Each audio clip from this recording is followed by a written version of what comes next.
The first scream was swallowed by the ocean. It did not travel far. It had the quick, bright quality of something made on impulse and then snatched under, a sound that vanished into salt and distance as if the sea itself had hands.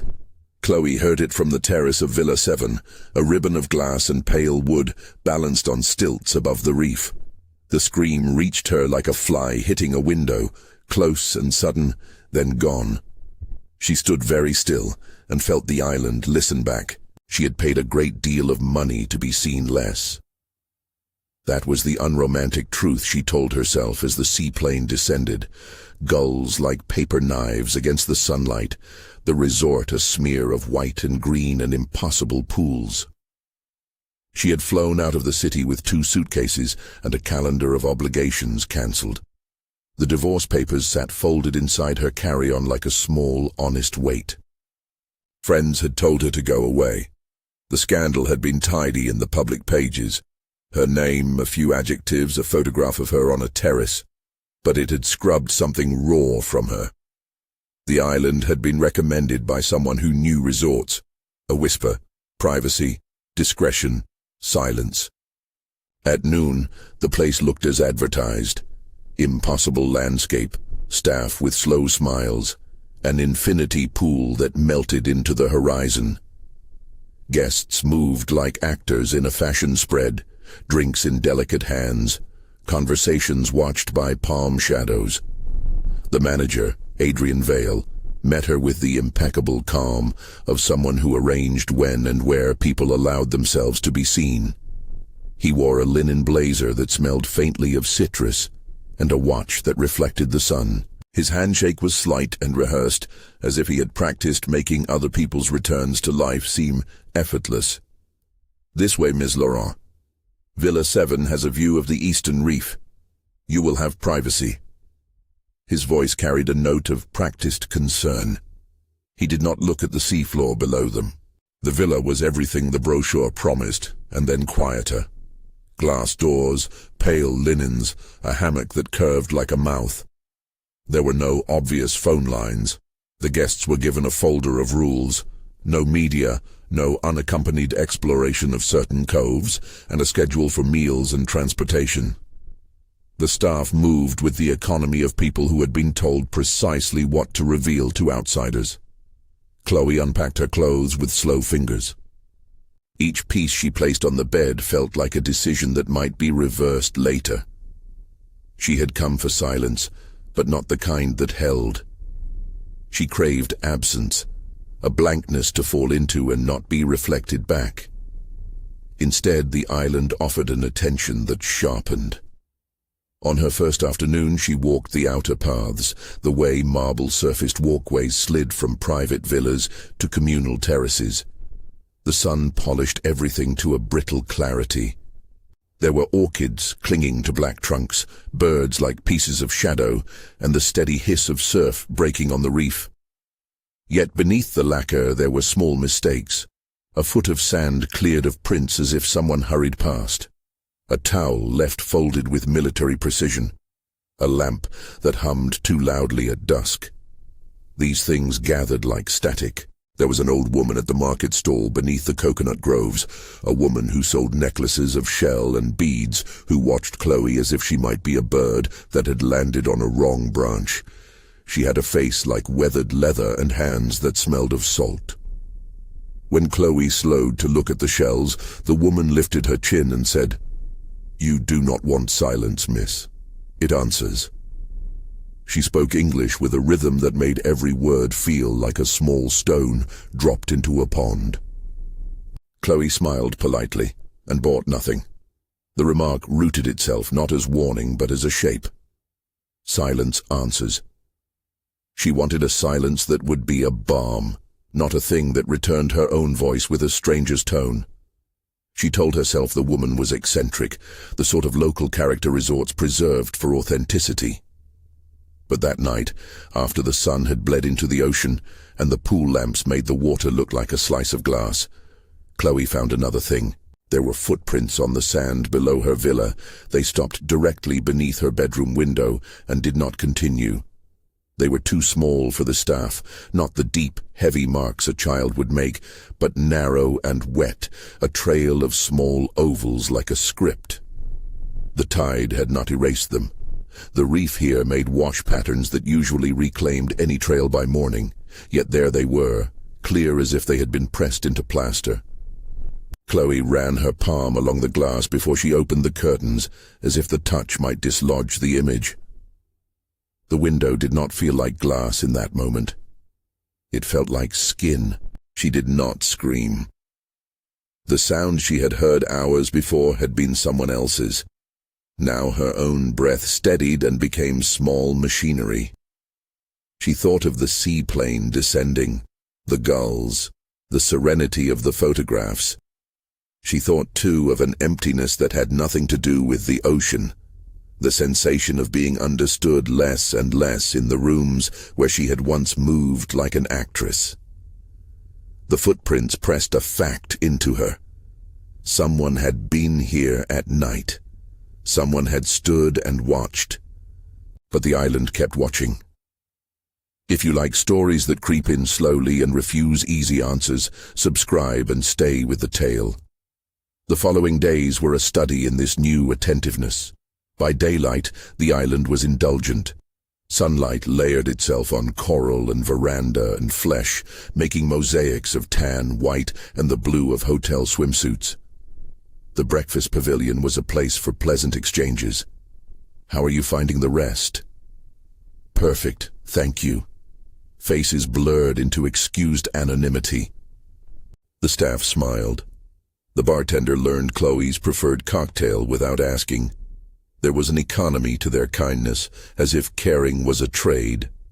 At night, things rearranged. Sound thinned.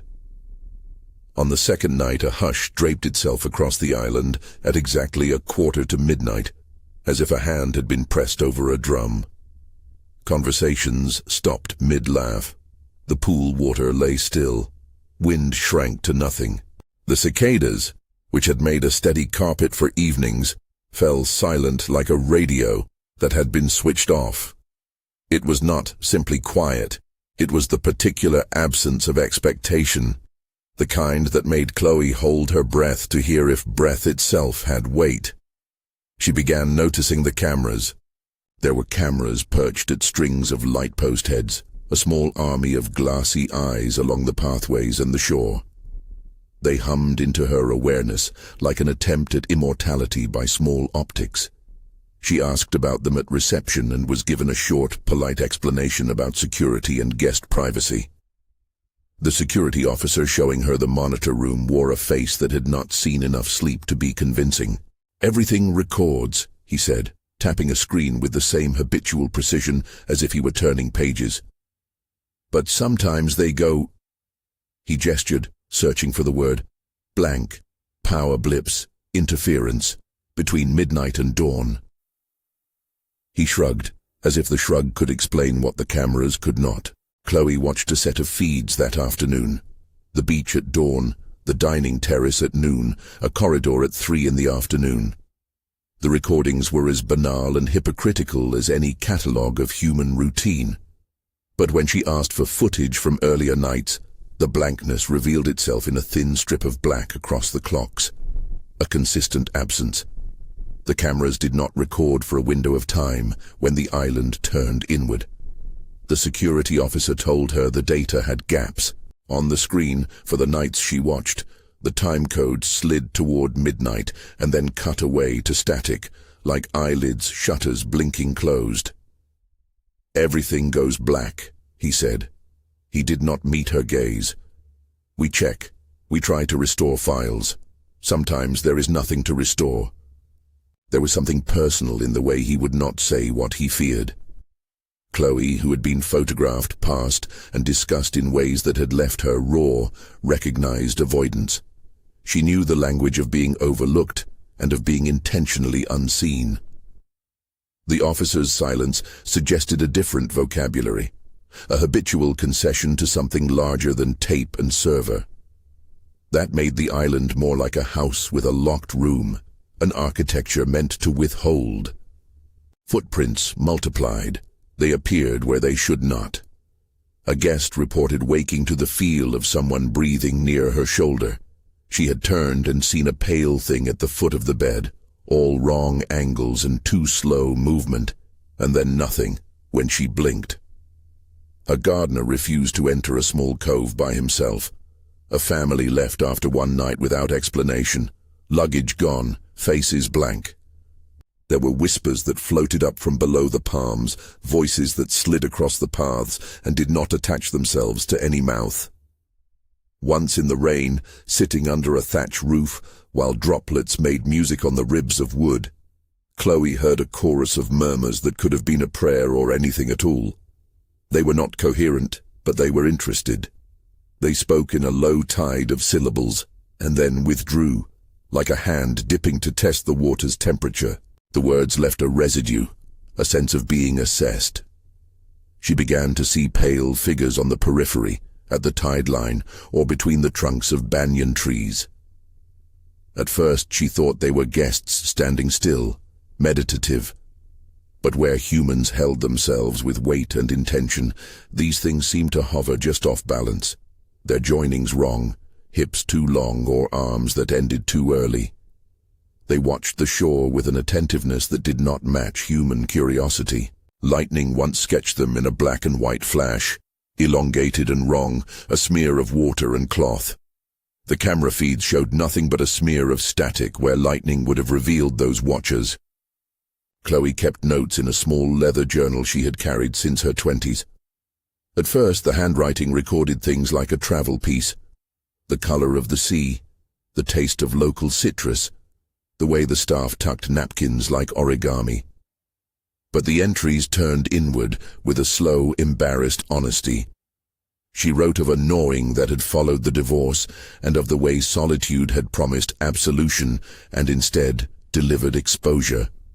She wrote of small panics in the night that felt like the revisitings of old mistakes. One evening after dinner, she walked to the security room alone.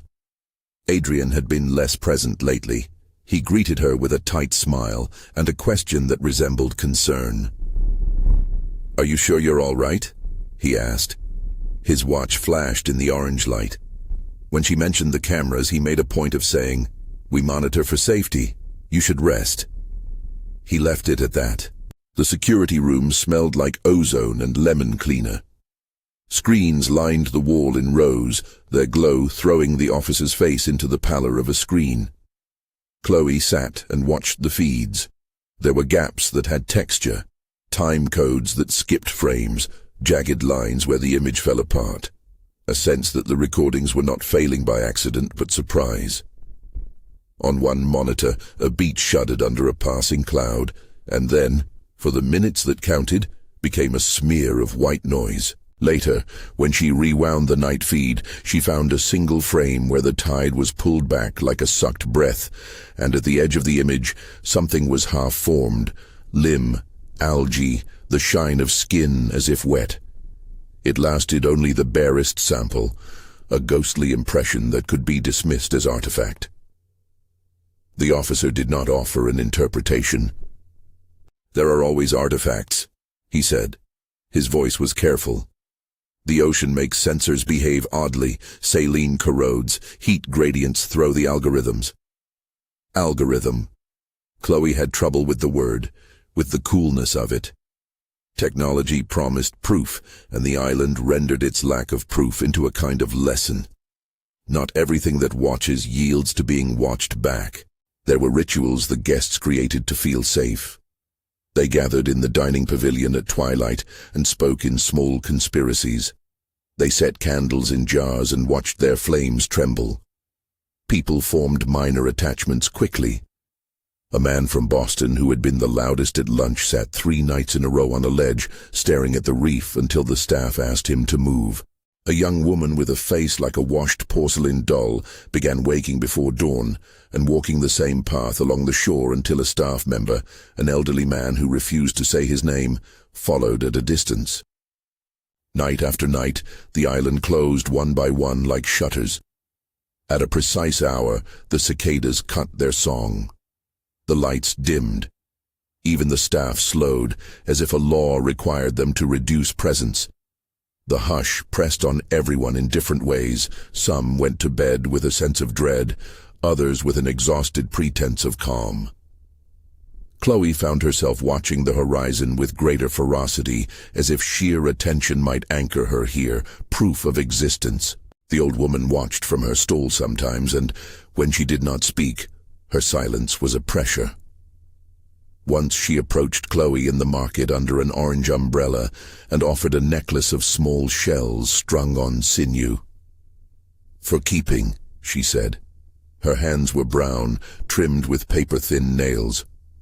"For carrying when you walk." Chloe took it out of politeness. The shells were cool as they slid through her fingers. "What does it keep?" she asked, half jesting. "It keeps what you bring with you," the woman said. She looked at Chloe with a specificity that scraped. "But some things are not kept. They are taken." The remark was a small knife, private, direct, unnecessary. Chloe laughed, a short, guarded sound, and set the shells on her dressing table. Later, turning them between thumb and index finger, she understood what the woman had meant, and felt that old ache in her chest again, the ache of being known through the absence of being loved. The storm came out of nowhere, or rather, with the inevitability of a thing seen on a weather app, but felt only when it caught a coastal edge. It arrived in sheets, midnight and bright, the sky like an overturned bowl. Lightning translated the world into staccato black and white, while thunder pressed a hand against the island's ribs. The resort moved with a calm that was designed to convince. Staff walked with umbrellas. Guests clustered beneath overhangs with towels held like talismans. Power blinked in a bureaucratic way, and then held. Soft hums returning to refrigerators, and refrigerators of light. In the morning, the beach had been rearranged. The sea had worked the shore into new patterns. Driftwood lay in odd constellations. There were footprints walking inland now, fresh as if someone had arrived after the storm and walked without haste. They led to the edge of the small jungle that opened like a throat behind the villas, and then stopped. The prints here were heavier, deeper, depressed into the loam, and they continued along a narrow deer track until they vanished beneath the tangle of roots. Chloe stood at the line where sand met undergrowth and felt something like a pulse, not in her wrist, but under her teeth. In pools left by the storm, water trembled as if listening. She wanted to go into the jungle for no reason that was sensible. Curiosity had become a muscle. She flexed without much deliberation these days. She wanted to find the subject of the island's attention. She wanted to know if the tracks would lead to an explanation she could file and present like evidence. She almost did not go. There were practical deterrents. The resort's policies, Adrian's suggestions that she stay within her assigned paths, the quiet admonitions from staff that seemed constructed to protect more than guests. But a different force, equal parts need and anger, pulled her. When one of the resort's guests, a slender man with an air of exhausted amusement, told her over coffee that he had awoken to the sense of someone at his doorway and found wet prints stopping under his balcony, Chloe's decision became a small, inevitable consequence. "You should let the staff handle it," he said, eyes on the sea. "Maybe I should," she said, and felt in saying it the refusal to be mediated. She wanted to be a witness to the thing that thought to watch. She wanted to move from being observed to being the one who observed. The staff reacted like people whose roles had been defined in a handbook by necessity. Some offered to accompany her, others declined with an economy that suggested a personal rule.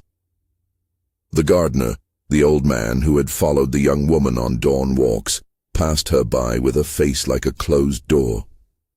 Adrian, when she asked him directly if she might hunt the trail, opened his mouth and then closed it. "There are parts of the island we ask guests not to wander," he said. "For your safety." "For my safety," she repeated. The words were simple, but in her mouth they had the cold edge of accusation. "What are we the island is protecting me from? You could tell me the truth, Adrian. I'm not a guest to be swaddled." He inhaled, and for the first time his composure thinned into something that might have been fear. "Some things are better left undisturbed," he said at last. "We found—" He stopped. There was a weight to his hesitation that felt like a tremor. He wanted to be on both sides of a decision. "We moved guests. We tried to keep routines." Chloe watched his hands for a long minute, the way they folded without touching his watch. He was not a cornered animal. He was precise and courteous, and had decided to be specific with omission. He was protecting something that was not merely his hotel's reputation. The trail led deeper than she expected. The undergrowth closed above her head. Rain from the storm made the soil cling to her shoes. Humidity clung to her sweat, beads on the nape of her neck. The world condensed to the noise of leaves, the drone of insects, and the small, awkward sound of her own steps. The path narrowed, and then widened into clearings that seemed arranged to look accidental. A heap of shell fragments, a circle of stones laid like teeth, a slab of basalt carved with lines that had been softened by age.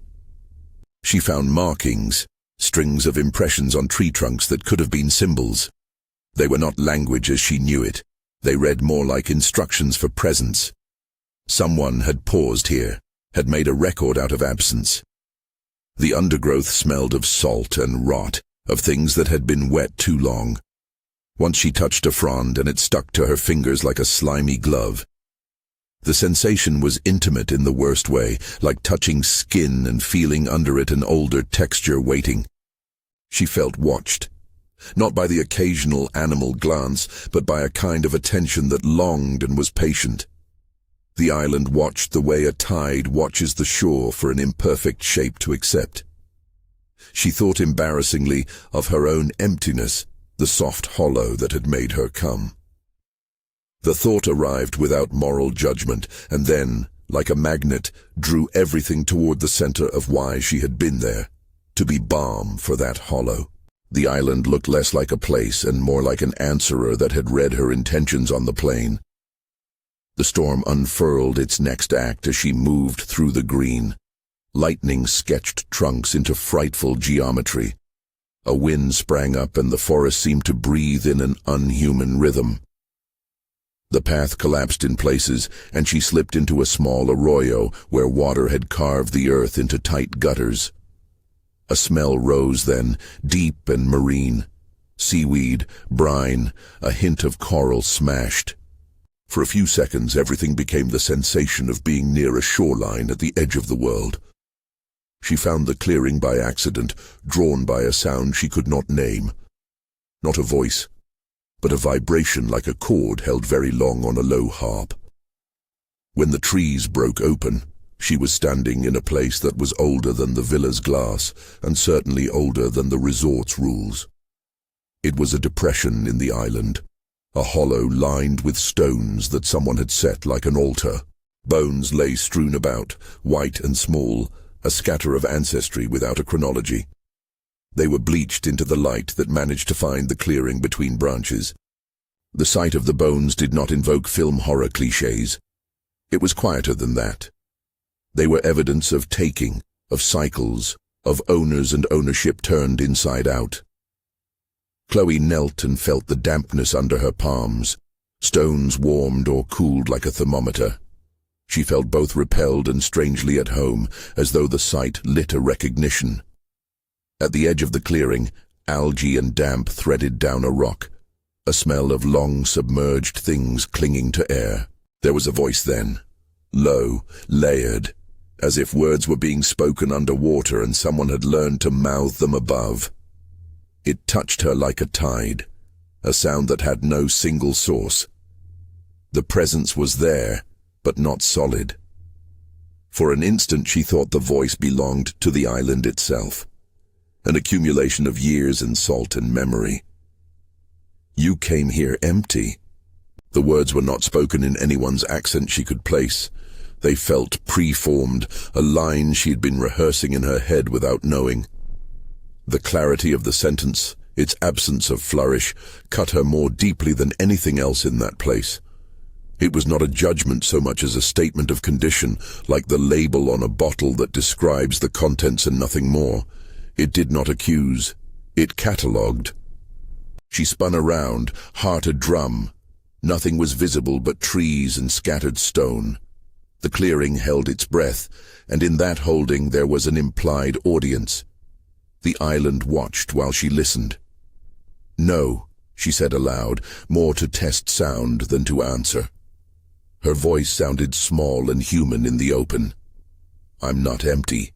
The thing, if thing it was, responded not with a shout or a snarl, but with the twist of a whisper that might have once been a language. The sound slid along her skin and seemed to tug at something inside her sternum. "You came with a hollow," it said. "Not of the body, of the place where warmth should live. We keep a ledger. We know which vessels bring little light." That the entity articulated the very vocabulary she had feared. Hollow, vessel, light, was a cruelty beyond her ability to prepare for. The sentence implied that the island had read her like a palm, that it had catalogued the small erasures within her. It named a secret she had been able to avoid even when she woke at night. The reaction that flooded her first was not fear in the cinematic sense. It was disbelief. That this place could speak in terms she had used on herself. That the absence she had been trying to flee was intelligible to something made of reef and memory.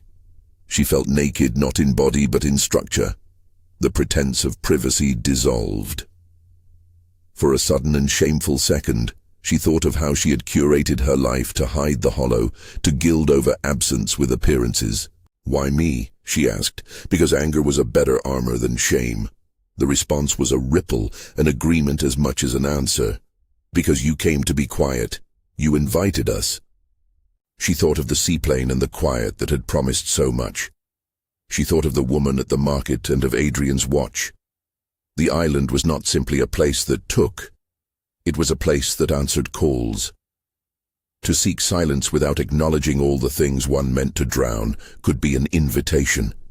It was a persuasion she had not considered as an act of making manifest. She retreated from the clearing with hands that trembled and shoes that made wet prints along the leaves. The forest seemed to breathe out around her in waves, as if the island had inhaled and then resumed its patient work.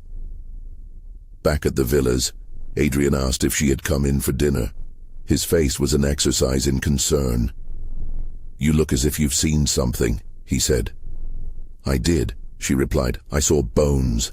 He nodded slowly, and for the first time he did not try to manage the moment with hotel grace. "There are places on this island that belong to the island." His words were circumspect. They were also a confession. "We are careful. Guests are not supposed to—" "Why not tell us?" she demanded. The hotel could put up better signs. It could gate its ruins and make myths into museum pieces. Why keep people uninformed? He exhaled a small, private sound.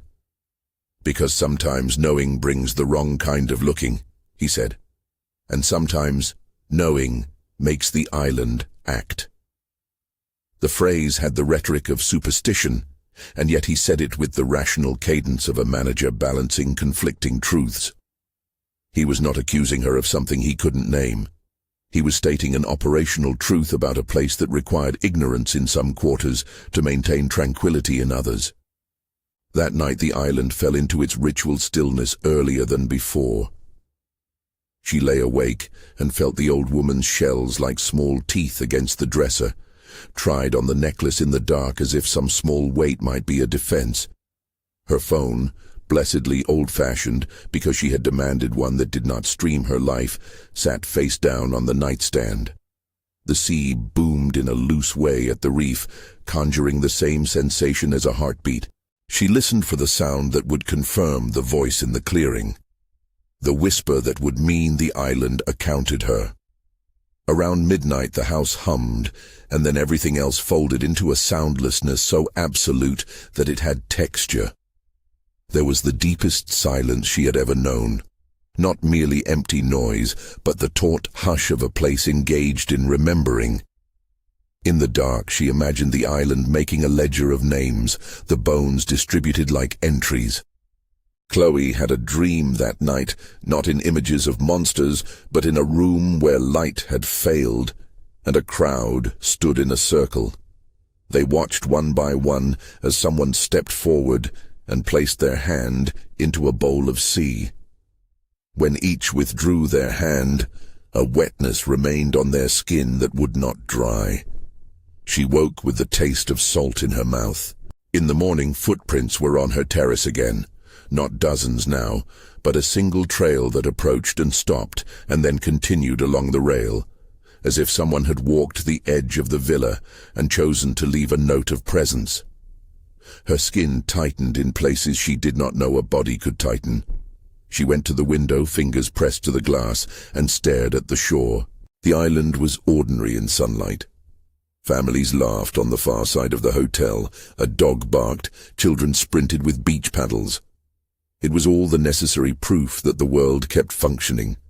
And yet every normal thing to Chloe's ears was a screen over something else, a plaster covering a fracture. She felt a profound tiredness, not from flights or scandal, but from the existential labor of being the object of a study she had not consented to. She began to change the way she moved around the resort. She avoided the official paths and took the narrower tracks. She watched staff faces for micro-expressions. She spoke less because speaking generated responses that she did not trust. She noticed with a kind of clinical fascination how other guests sometimes fell into rituals of consent, early bedtimes, left-behind conversations, the way brides and businessmen and retirees alike would stop mid-sentence as the night pressed in.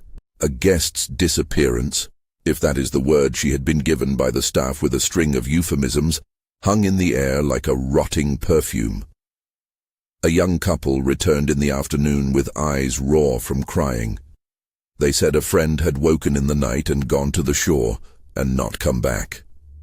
The staff handled transportation and forms and polite condolences, which amounted to a confession dressed in hospitality. The resort compressed the event into a sequence of managed outcomes, a search, a recall to order, the artful deflection of guests into more commercial pleasures.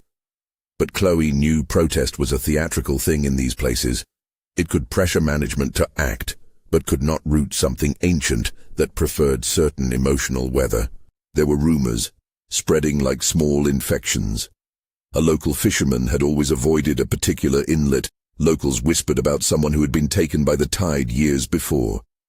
Nobody offered a neat narrative, just recurrences, small violations of expected pattern. The island's history, as supplied on a tasteful brochure, mentioned a long lineage of habitation, and then an abrupt note. Private development commenced in 1995. The brochure's grammar was designed to reassure. It did not account for the things one asked not to be looked at too closely. Chloe's nightly vigilance turned into action.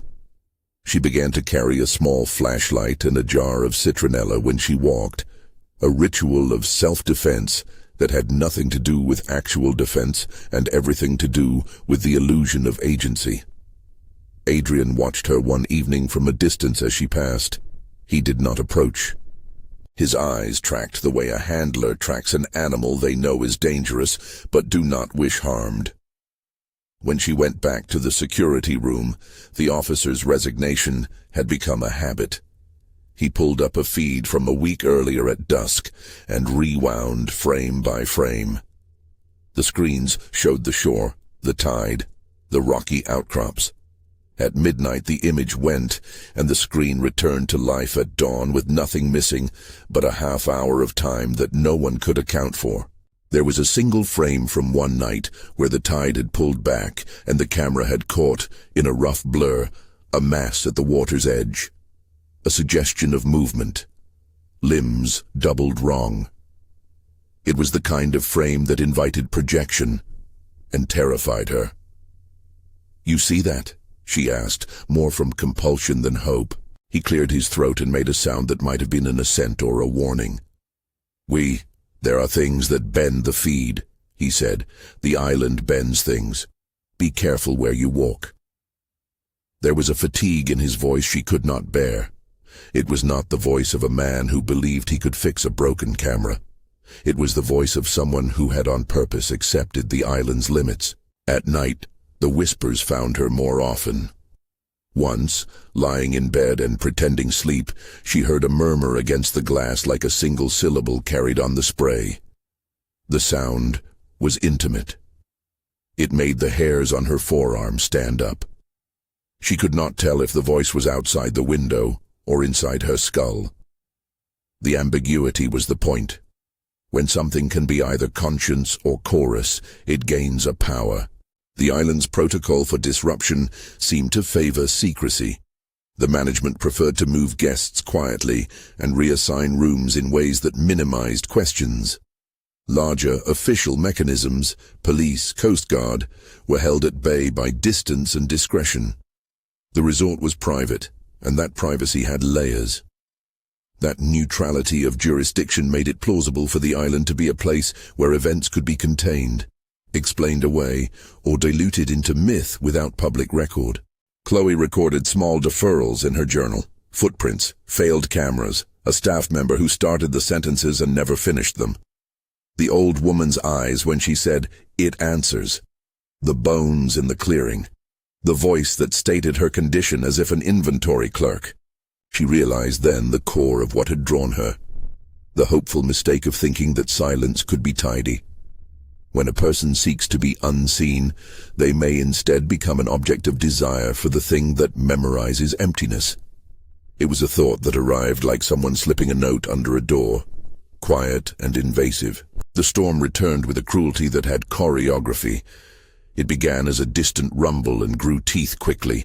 Guests shuttered windows and retreated. The sky was a bruise. In the sudden electric clarity of lightning, Chloe saw shapes on the shore like statues whose forms had been only half completed.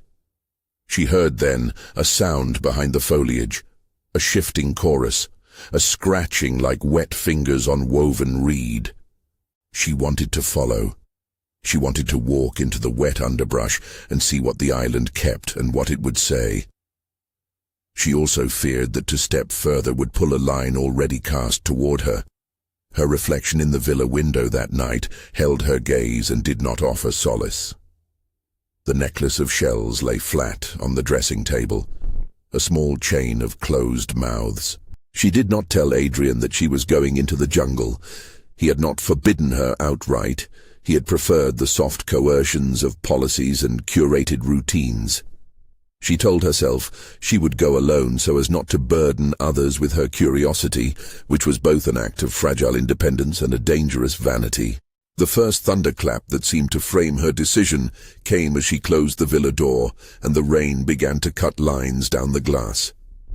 The air smelled of ozone and salt and old things. In the black of the path, the flashlight was a thin lance. It barely penetrated the dark beneath the canopy. Leaves slapped her face like reproach. She moved with a lightness that felt illusory, as if the wet ground might reel her back into truth. The island tightened its focus. Every animal noise ceased when she passed, as if the forest itself had agreed to suspend performance and watch her crossing. The undergrowth closed behind her, the trail narrowed to a whisper.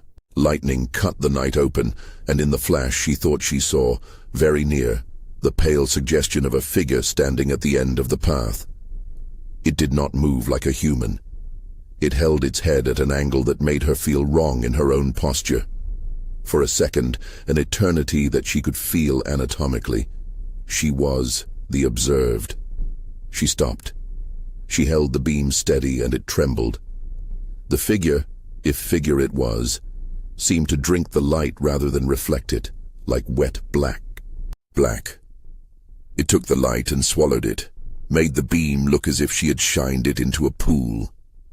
The shape shifted when she blinked, as if reconsidering whether to be seen. Chloe felt the world tilt. She had stepped into the place that wanted to answer her. And now the thing that answered inclined its attention like a listening ear. Her footsteps were loud in the dark. Rain had turned the path to oil, leaves whispered in a language of wet. The flashlight's cone fell upon a figure that had the wrong buoyancy. Its limbs too long, the knees set at an angle that made its silhouette look like a mistake a child might have drawn. It did not run. It unfolded, then moved with a slow economy as if its motion had been negotiated with water. Chloe kept walking. Her breath was a small machine in the chest of the night. Lightning sketched the trees, and for a second the figure stood fully formed, a personary thing, white as bone and slick as a caught fish. It turned its head. The face was too blank to be a human face. It held a softened indentation where features should be. The light struck and beaded on wet skin that had the sheen of kelp. The smell that rose from it was not quite sea and not quite rot. It was old salt, folded into something that remembered being alive under waves. It did not speak. Instead, the air around it vibrated, and Chloe felt the vibration in her teeth. There was an intimacy to the attention. Curious, patient, hungry. She felt naked in a place nakedness could not be ashamed of. The thing approached with the inevitability of a tide. Each time she caught herself thinking of flight, she found, absurdly, that the forest made no path for retreat. Branches tangled. The ground pulled at her shoes. The island wanted her present. She raised the flashlight as a talisman. The light trembled in her hand. The figure's mouth, if mouth it had, opened with the slowness of something that had remembered speech after a long submersion. Its voice slid out like the scrape of a shell over glass. "You came here empty," it said, the vowel long, layered, as if spoken in many voices stacked on one another. The sound had a salt sheen. It was not malicious. It was an inventory. Chloe had heard the line before, in the hollow of the clearing. Having it said again made it no less terrible. "I didn't know," she said. Her sentence was an attempted argument or perhaps a prayer. The island heard both. "You knew," it answered. The things it said were precise. They read her as if she were a map. "Everyone who arrives with a wish to be unseen brings a hollow. You came with a hollow that wanted hush. We keep hush." For a moment, Chloe thought of denying the charge. She pictured herself in the media, the neat columns of her life collapsed into scandal, the careful polishing of her smile. She told herself she had come for rest. She had not imagined she had invited this. But the island's language did not care for excuses. It catalogued the shape of wanting. "Why does it need me?" she asked. Questioning felt like making a stand on soft sand. She wanted to assert agency, to bargain. Perhaps if she sounded reasonable, the island would accept her as someone to be negotiated with. The creature tilted its head. In the dark, the angle made it look more curious than murderous. "We do not need you only," it said. "We need what you carry. We feed on the small, unmade places inside. We gather them. We fold them into ourselves. You will not be less, only different." There was pity, or the thing's imitation of pity, threaded through the voice. It spoke as if describing weather. "We do this carefully. We are not cruel in the way of a storm. We are not quick. We are patient. We are like a tide that memorizes the shore." Chloe's hands were shaking. The flashlight ached in her grip. She thought of flight again, of the seaplane, of Adrian's practiced hands, of the old woman who had watched her buy nothing. Some part of her wanted to run from the island and never look back. Another part, angry, exposed, tired of being curated, wanted to see what the island would demand. "What do you want?" she said. The question was more than rhetorical. To be carved into a ledger, to be catalogued, was one thing. To have an offer was another. The thing's reply was not immediate. Water moved in the leaves. Rain had become a white noise. Everything else seemed to compress into the space of the creature's voice. It hummed, a sound like a chorus in a shell. Belonging, it said. Its voice softened on the last syllable. Silence that answers, no more looking, no more the small knives of being watched and judged. We give this. We hold until you are full, then you hold us. Chloe wanted to laugh. The offer, perverse as it was, carried its own appeals. She had entered the island seeking a thin balm, a private erasure.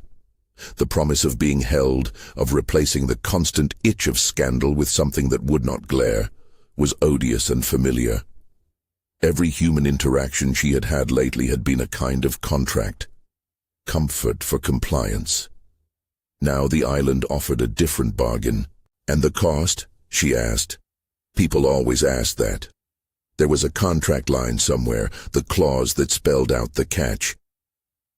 You will carry us, it said simply. We will settle in corners you cannot see.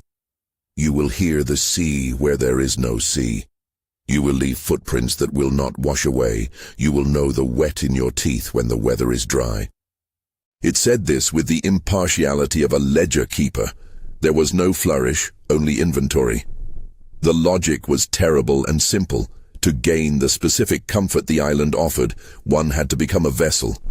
The island did not demand bodies only. It demanded a place to hide its appetite.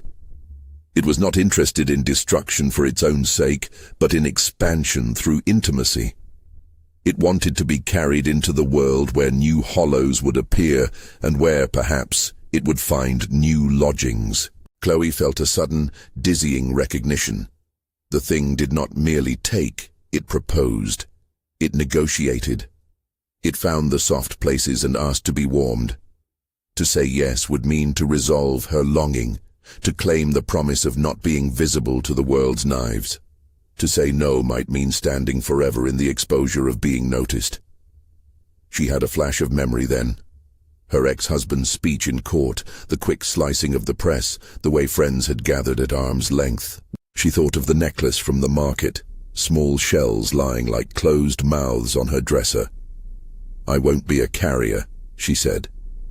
The sentence surprised her, because it had an edge that felt like autonomy. I won't be an instrument for whatever you are.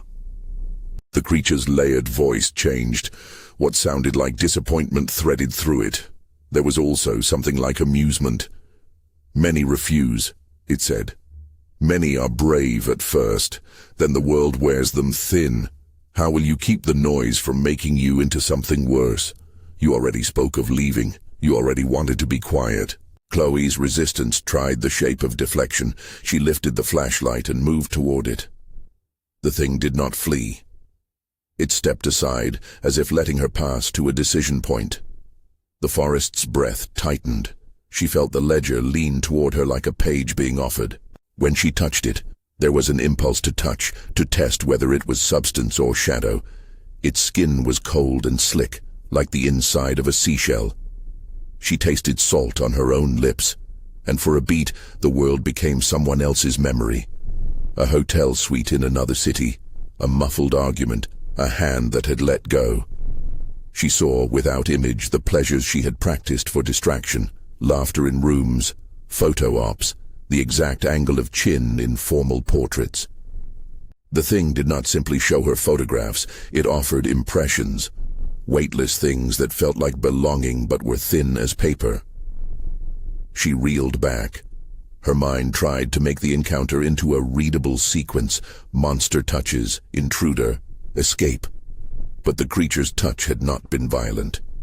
If anything, it had been domestically intimate, an inspection from the inside. It had prodded her hollowness and found it receptive. That knowledge felt like a shame she might have hidden even from herself. You can leave, it said. Many leave, but we follow what is carried. Then go back to the sea, Chloe snapped. Go live in the tide. The creature hesitated, not offended exactly, but as if comparing the flavors of a menu. We are not tidy in that manner. We are what remains when the ocean remembers itself onto land. We are patience. We are the soft things of people who wanted to be alone. We sit in their laps and do not demand spectacle. You make a choice. A bolt of lightning split the canopy, and for a second the forest's geometry was unmasked. Around them, in the flush of white, dozens of pale shapes blinked into rough being. Watchers at the lip of trees and between trunks, figures that had been suggested earlier only as peripheral ghosts. They clustered like barnacles, motionless, waiting. Some wore remnants of clothes, a torn cuff, a scrap of linen. Some had the placid, unseeing faces of sleepers. The lightning flared, and in that flash Chloe saw in a fraction the scale of the island's ledger. Dozens, hundreds of small hollows folded into the skin of the place, each a vessel of something that had been invited. Her heart hammered. Instinct told her to run. A stranger in the blackness might have fled and bolted back to the villas, but the island's geometry made such logistics clumsy. The watchers were between her and the path back. The figures did not move to block her. They simply leaned and regarded her with the stillness of figures that had all the patience of tide pools. One among them moved closer, more sure. Its eyes, if those were eyes, were mirror-bright. As it drew near, Chloe felt something like a chorus behind her ribs, a clamor of voices almost as if a bevy of small seashells had been shaken. The thing said softly, "We do not take you to destroy. We take to be kept. We will not shout in your life. We will be a low tide under your bed, a wet behind your teeth. You will not be lonely in the way you fear. You will be occupied in the way a heart can be full." Chloe's mind tilted between horror and a terrible calculation. If she refused, was she doomed to be watched forever, a spectacle of resistance? If she accepted, would she be freed from the noise that had made her life a pathology in the tabloids? The island's proposition slotted into the particular ache of her life. The quiet of not being remarked on. The almost erotic notion of being held to the point of fullness. "No," she said again, and this time it was sharper. "I won't let you make me a container." The nearest figure smiled then, or made a thing that translated as a smile in its wet geometry. "You already have been a container," it intoned. "You have been a vessel for an image cast by others. We only ask to change the content." Anger rose in her like heat. She had thought herself above certain trades. She had imagined solitude would be a cleansing. The island's barter felt obscene because it proposed to make her whole by using what she resented, her need to be left alone, as a hook. She wanted to strike, to heap words of accusation. Instead, grief came. It was a soft thing that had no performance. It pushed through her like warm water. "Why me?" she whispered. "Why not those who hurt me? Why not the people who made my life a stage?" The watchers were inscrutable. The creature considered the question like something weighing a pebble. "We look for shapes," it said finally. "We will not pick by cruelty, we pick by vacancy. Those who make noise are full of other people. Those who withdraw become ours." Chloe's anger curdled into a new sensation. Recognition. It was private and mortifying to be recognized by the same grammar she used to analyze herself. The island did not punish in any moral way. It answered functional needs. It loved the hollow because hollows were hospitable. She tried to think of defense, of tactics. There was the practical option: leave, make noise, involve external authorities. But the island's embrace had seeped into the systems, cameras that blanked at certain hours, staff that moved with a complicit caution, the management's management. She saw how carefully the hotel had been designed to keep certain things unseen. The institution itself had been a partner. If she left with nothing more than testimony, what would she have? The island needed not only bodies but forgetting. She felt exhaustion settle like a weight on her shoulders. The watchers did not press. They waited in their patient way. When she thought of her life back in the city, friends who had dwindled, a career that had become a series of transactions, nights spent trying to invent relief, she tasted the same salt the island offered. to relinquish the fight, to let something else anchor her. The logic was terrible and intimate. The creature moved then, not to take but to show. It raised its hand, if hand, and pressed it against her chest, over the place her heart made a hollow. The touch was cool, damp, and not invasive. It sent a line of memory through her, a sequence of gestures that were not hers, but felt like a borrowed memory of comfort. She saw, briefly and without the shame of performance, being held in a dark room where someone dried her hair, the quiet domesticity she had never allowed herself to practice as an adult. The flash was tender. It was also a summons. To carry the thing would be to inherit that tenderness, but also a perpetual weight. Chloe swore. It was a small sound in the dark. She could not tell if it was anger or relief. She thought of the necklace of shells on her dresser. She had worn it once for a laugh, then put it away. Now she found herself touching the beads she wore around her throat, the shells cool against skin. The old woman's warning came back to her with cutting clarity. It keeps what you bring, but some things are not kept. They are taken. You don't choose only the empty, she said, trying to bargain with a logic she was desperate to maintain.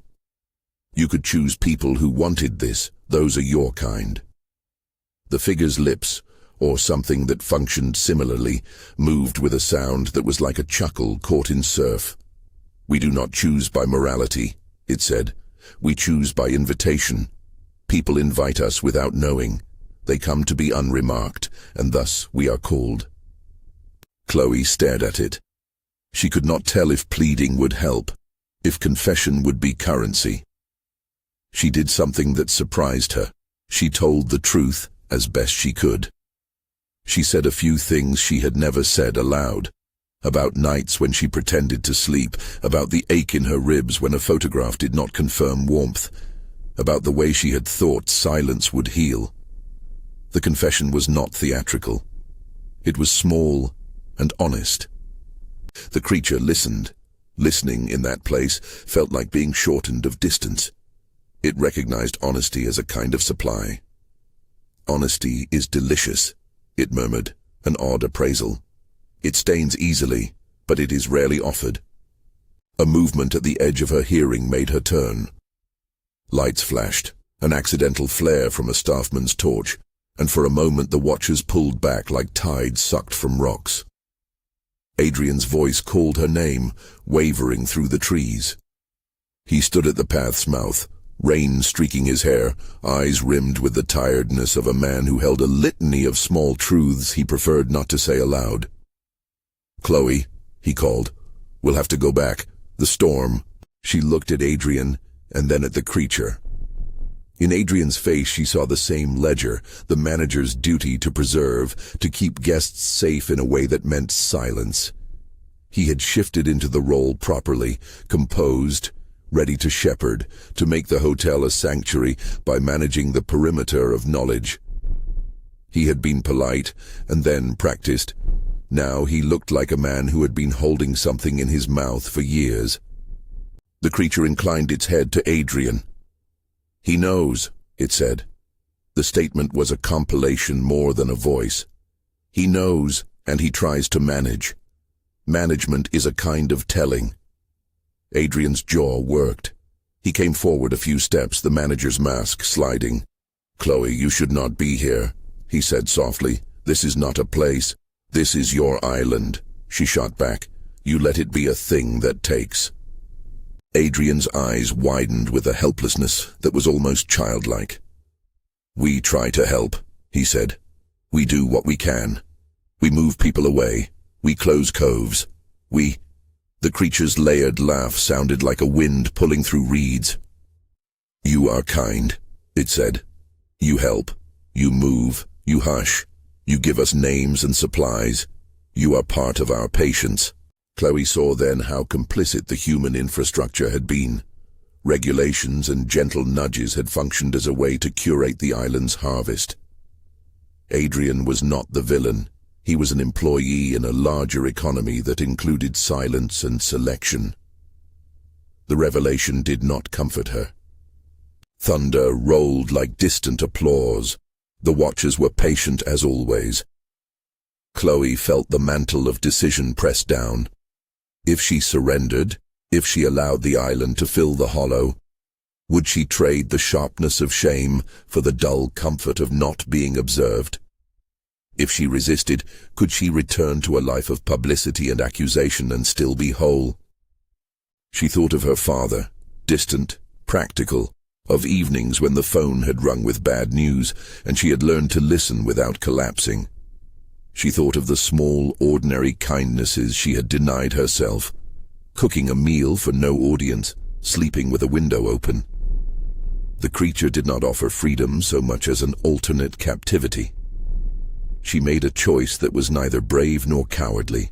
She said quietly, "I won't be your vessel." For a breath, the thing seemed to accept. The watchers relaxed like a held breath released, but the way the island operated was not a law of immediate reciprocity. Their economy was slower, tidal. To refuse did not mean the island would not take in other forms. It also did not mean the island's attention would cease. "You will carry us," the creature said finally, not as a threat, but as a fact of condition. "You will carry what you leave. You will bear our sound once you depart. It is not by your consent alone. We are patient." She felt something pass into her, a small, cold seed like the taste of a sea-slimed shell. It lodged in the base of her throat as if it would never entirely dissolve. She coughed. Rain washed at her face. The island exhaled. The movement that followed was less dramatic than a dam breaking. It was a long, slow realignment. The watchers did not close in. They folded back into the trees. The thing at the fore of them moved nearer and laid reverently a small object into Chloe's hand. It was a fragment of bone, worked and smooth, not bloody but sun-bleached. It pulsed with a dampness that was not simply moisture.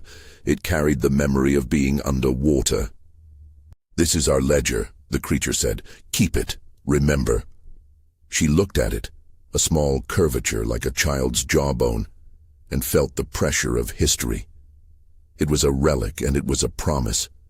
She tucked it inside her palm and felt it fit into a cavity she had not acknowledged existed.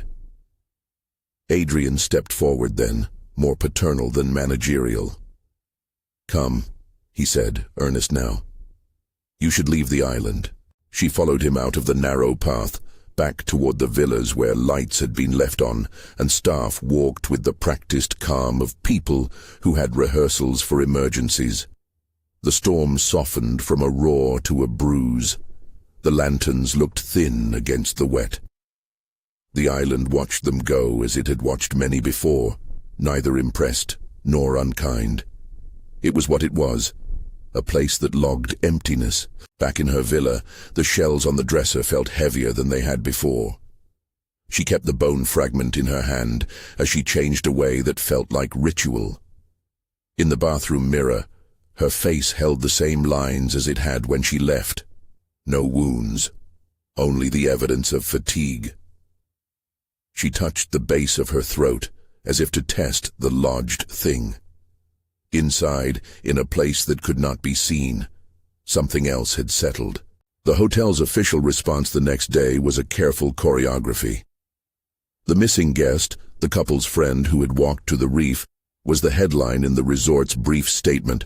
Unaccounted for, search and rescue initiated, authorities informed. The wording was diplomatic. The staff spoke in even tones about possible disorientation and the stress of travel. The resort offered consolations and transport out of discretion. It credited the storm for the disruption. There were no police swarms, only a quiet cooperation with the guests who chose to leave and the ones who stayed on in stunned, polite shock. Adrian walked the villa's terrace with Chloe before she left. He looked older up close. For the first time he used words not rehearsed by a manager. "You might," he began and stopped. "If you go back to the city, be careful. The island does not like lawsuits, it likes being private." Chloe laughed, a small, bitter sound. "Do you think they will believe me?" she asked. "I don't know," he admitted. "Sometimes they will call it the storm. Other times—" He did not finish. It was a concession that all the staff knew the price of silence. "Take care," he said finally. "And the shells. Keep them close." She left with a constrained public statement and a soft private confession to a friend on the plane. The friend listened and then, empathetic but worldly, suggested therapy, distance, social media blackouts, the usual medicines. Chloe nodded and smiled through the motions. The city welcomed her with the banalities of life: a driver, traffic, the same fluorescent lights. The divorce papers awaited in a drawer. She moved through the airport as if through a stage set where nothing permanent had changed. But change had lodged like a grain of salt in a seam. In the week after she returned, the tape of ordinary life introduced small, inexplicable elements. At night, she would wake to the sound of distant surf in a city apartment that faced concrete. On one morning, the doorman mentioned a smell like the sea in the lobby. Once she found on her windowsill a single damp footprint, narrow and oval like the prints on the island, pressed into the sill and not quite washed away by weather. The footprint's edges seemed to bead with the memory of salt. She told herself she would not attribute this to the island. It was a superstition. It was a projection of trauma. She put the bone fragment in a drawer and locked it. She told friends she was fine. She engaged in work, in lunches, in the infinite smallings of metropolitan life. But sometimes, when the city was at its loudest and she felt her own hollow like a foolish secret, she felt the weight of something stowed behind her ribs. Months dragged with the particular motion of a life trying to reassert itself. The media moved on. She went to events and accepted the polite reintegration of people who liked the sensation of belonging to someone else's comeback. She smiled and was photographed and felt the old lenses click and slide. The island's attention was quieter, but it had not left her. On certain nights, when the city slept and the traffic hummed, she would hear the faintest chorus like whispering against glass, a small tide sounding against the edges of her apartment. The security cameras in her own building behaved oddly. On one morning, she asked the concierge for footage of the previous night. In the window between midnight and dawn, the camera feed showed a smudge of static, and then a frame that was inexplicably wet. The technician shrugged. "Sensors misbehave sometimes," he said. The language of blankness and failure followed her off the island as if it were a weather system. She attended therapy with a certain sincerity. A therapist listened and offered practices, grounding, ritual, building small human habits that were not for show. She tried. She learned to boil eggs and to let them cool, to water a plant and mark progress in a notebook. These things were practical, and they stitched something in her. But the stitch held an extra seam. Sometimes when she slept, she dreamed of the clearing with its circle of stones and the pale bone fragment lying like a secret. The island marketed itself anew later that season. A new brochure, new packages, a glossy article in a travel magazine that described untouched charm and intimate solitude.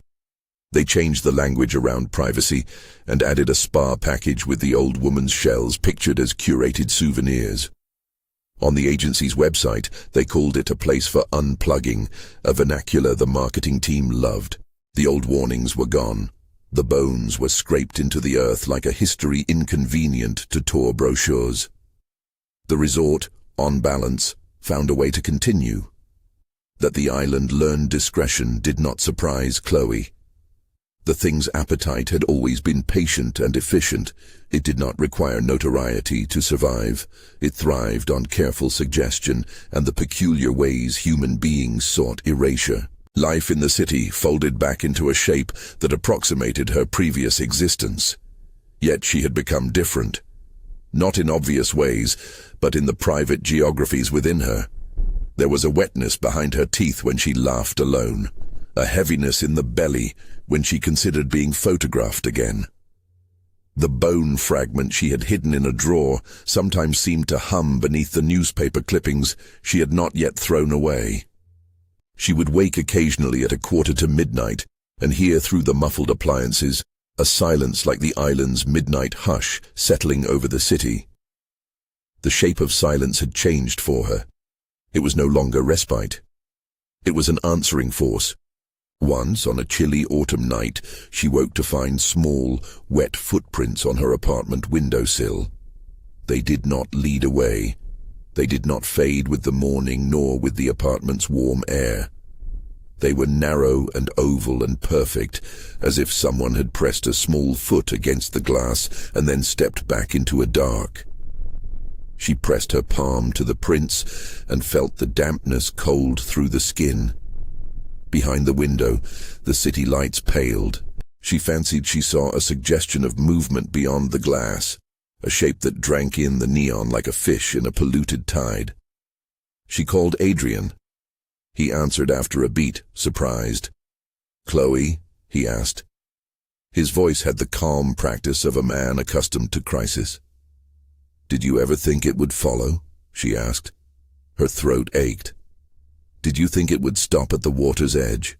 There was a long hush. On the line she heard the distant sea, the real sea, or something that sounded like it. He did not deny. "We never thought it would be tidy," he said. "These places are not tidy things. They are long and patient." "Do we go back?" she asked. Not because she wanted to return, but because speaking the option aloud felt like opening a door.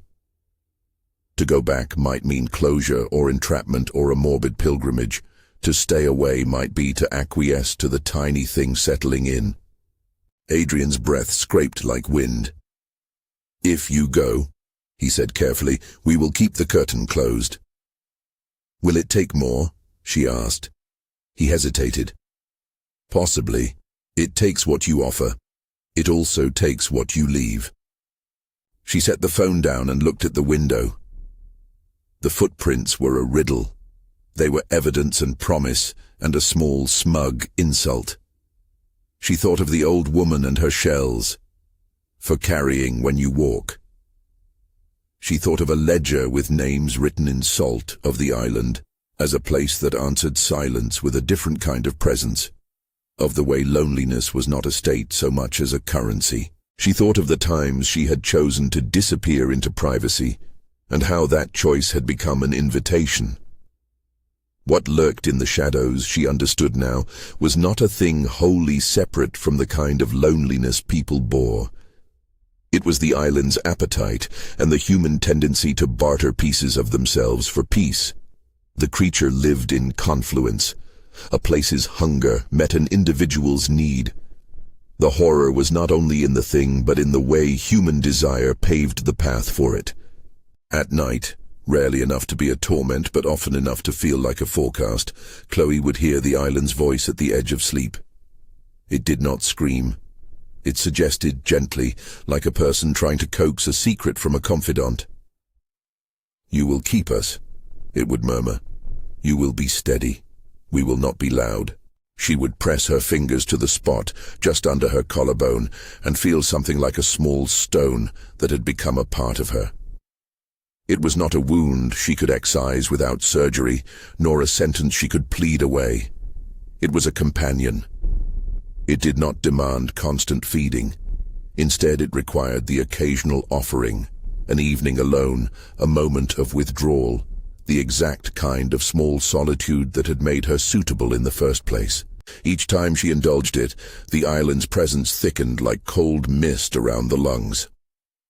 Years later, when an article came across a dimmed browser screen about a different resort, quieter, more secluded, Chloe would scroll and see the same polished images, the same marketed interiors. Under a glossy listing, she would find a booking, a villa, an offer of silence. The wording would be different, but the grammar was the same. The caption would promise intimacy and privacy. She would close the browser, and for a long time she would sit with the idea that the island's appetite outlived the name on its door. It did not need the exact geography to continue. It needed the person who would go to it with a hollow thinking she wanted to rest. The cycle would continue. Sometimes she thought of confronting it again, not to bargain but to make a payment in a different currency, to offer herself as a defender rather than a vessel. She considered going back, not to be retaken, but to learn how to protect others. She imagined walking the paths and telling guests what she had learned. Do not come seeking silence to bury what aches. Do not leave your hollows unattended. But even this tactic smelled faintly of control. Who would listen? Who would believe a woman who had once been the subject of tabloids and now carried wet footprints at her window? The island's secrecy was designed to make such exposure useless. In the end, Chloe learned to live with a new grammar of being. She accepted therapy, companionship, small domestic rituals. She sometimes taught a class on image management to women who wanted to step out of public lives. And in those rooms, she practiced honesty about being hollow and about the brave but limited remedies people invented. She kept her drawer with the bone fragment, and sometimes when the quiet was dense, she would open it and touch the smooth curve like a person touching a scar. It was a small recourse, watching an object that remembered a shoreline. On nights when the city was very still, she would wake at 1:45 and hear the hush, that precise fold of silence that fell across her life like a lid. She would lie awake and think of the islands watching. The knowledge had changed how she lived. She moved differently through rooms. She left lights on sometimes. She made appointments deliberately so as not to slip into spontaneous solitude. These measures were feeble and human, but they were measures. The question the title posed, what lurks in the shadows, no longer had the clarity of a single creature under a boulder. The answer was more diffuse. It was the island's tenderness and appetite, and the way human longing could be traded for peace. It was also the way places preserved a hunger quietly, like a ledger. And it was the woman who left an island thinking herself an escapee, and returned carrying something not seen by most eyes. The final images that lingered in Chloe's life were intimate and stubborn.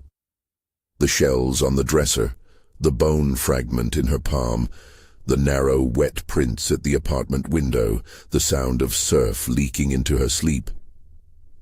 The island continued in brochures and whispered promises, rebranded to look more benign. Its appetite patiently sought the next hollow.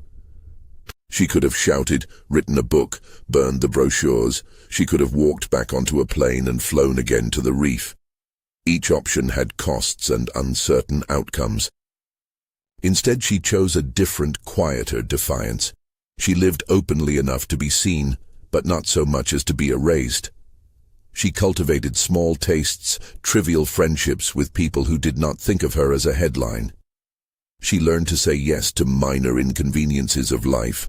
The wrong cup bought at a market stall, the wrong train taken. Things that made solitude messy rather than pristine. She hoped, perhaps foolishly, that messy living might be an antidote to the island's neat appetite. At night, when the hush fell and the city slept, she sometimes imagined the creature back at its hollow, laughing softly like water on pebbles. It had been honest with her in ways no human had been.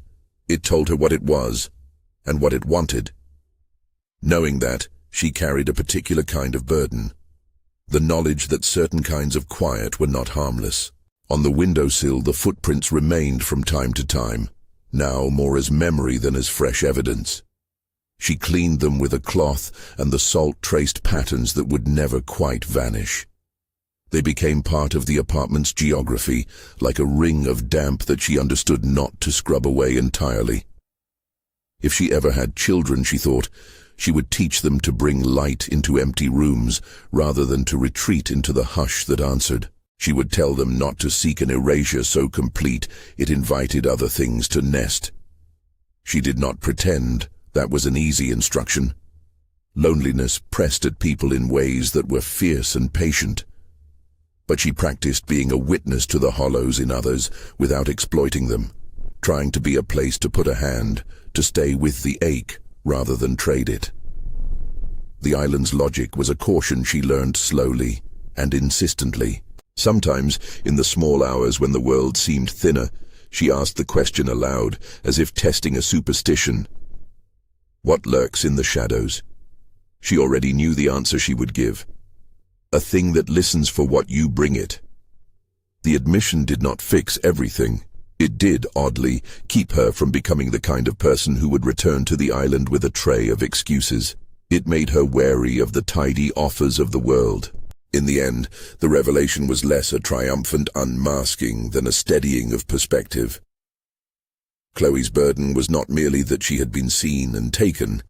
It was that her own desire for erasure had opened the door. She did not demand absolution. She accepted the fragile responsibility of knowledge.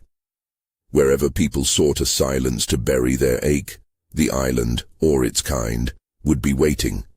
It would not be monstrous in a way easily dramatized. It would be patient and practical. It would be in the hush between midnight and dawn, in footprints that did not wash away, in cameras that chose not to bear witness.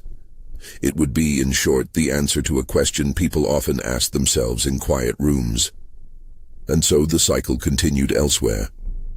The island changed its name in glossy pamphlets and sold seclusion packages.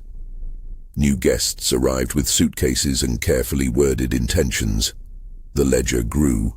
On certain nights, when the moon was a blind coin and the city breathed, Chloe would stand at her window and press her hand to the glass where once a narrow footprint had been. The imprint left a faint salt mark under her palm. She felt the dampness and the memory like a secret sign. It did not tell her she had failed. It told her she had been noticed, and that she now understood the grammar of that noticing. If anyone asked her the question now, if anyone wanted the tidy horror story, she would answer evenly, without flourish and without a clean lesson. What lurks in the shadows, she would say. It is what you carry when you go seeking an end to being seen. It is patient. It offers sanctuary that is a different kind of binding. And it will follow, if invited. The city lights hummed. A distant horn sounded. Somewhere in the ocean, the island waited and recorded, patient as tide. The revelation she had borne was not catharsis, but comprehension. She had been shown the dangerous arithmetic of erasure and the ways it could be repurposed into something that called the lonely by name. She had been offered belonging at the price of being a vessel. She had refused the bargain, yet carried its mark. If you enjoyed this slow, sea-salted tale and want more atmospheric horror that lingers, subscribe and explore the playlist for similar stories.